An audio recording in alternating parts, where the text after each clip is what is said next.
Magandang hapon po, no? Lagi nating tinatopic yung medical allowance. So, last day ngayon, no? Last day ngayon ng direktiba ng pabibigay ng medical allowance. Kasi ang sabi dun sa direktiba ng ng pagbibigay ng medical allowance ay first quarter ng fiscal year. So, ang first quarter ay January, February, March. So, March 31, yung last day ng direktiba ng pag-release ng medical allowance. Kaya lang, marami pa rin maraming division ang hindi nakakomply. Kami sa Caloocan, meron na kami. So, nakakalungkot na maraming division ang hindi nakakomply doon sa direktiba ng March na ang release ng medical allowance ay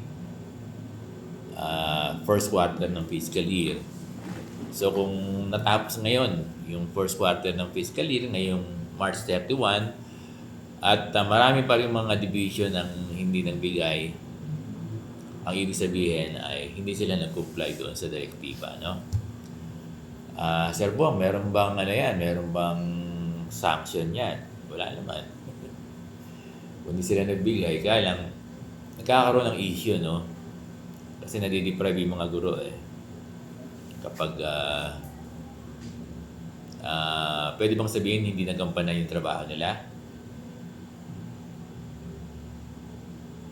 Pwede. No? Kasi bakit naman yung ibang division nakapagbigay? Diba? Oo.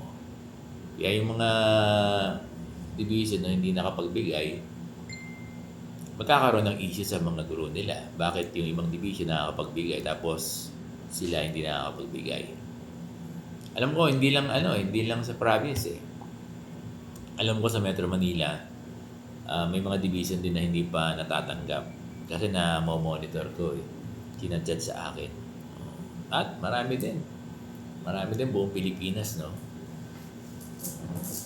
So, nakakalungkot lang na inaasahan ng mga guro yung medical allowance, no?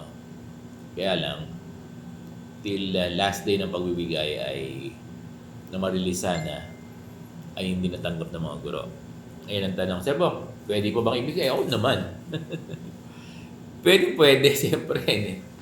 Hanggat hindi natatapos yung fiscal year ng 2026, pwedeng ibigay yan.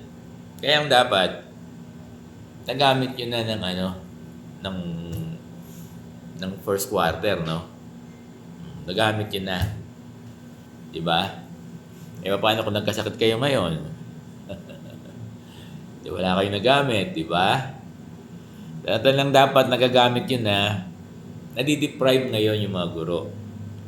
Pwede natin sabihin na yung mga hindi nagbigay ng division, na-deprive nila yung kanilang mga guro. Huwag lang magkasakit yung mga guro, Diba? Huwag lang magkasakit. Papaano nga pala, yung mga kumuha halimbawa ng simula ng hulog ay halimbawa March. Diba? Halimbawa yung HMO mo ay March. Ngayon, hindi ka nakapaghulog. Ngayon, nagkasakit ka. Dahil, hindi naman nabigay, delay. Delay yung bigay ng division nyo. Yun lang, hindi mo magagamit. Diba? So, ibig sabihin ni Sir Bong, ay yung mga hindi nagbigay ng division ng mga division office, na-deprive yung kanilang mga guro doon sa medical allowance. In fairness naman sa DBM, alam naman natin na na ginagampanan naman nila yung kanilang trabaho na i-release yung mga pondo ng medical allowance. At alam ko, merong isang sistema, yung front loading yata na tinatawag, na pinapayagan yan ng alam ko pinapayagan ng sistema yan Pinapayagan ng sistema. Yun lang, hindi dumiskarte ng yung baka magalit sa akin yung mga SDS, no?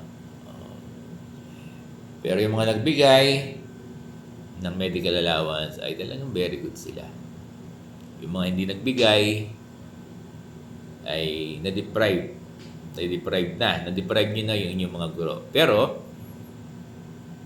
hindi ko mo sinabing i-release ng first quarter ng fiscal year ay hindi na po pwedeng magbigay. Pwede. Oo, pwede magbigay pa.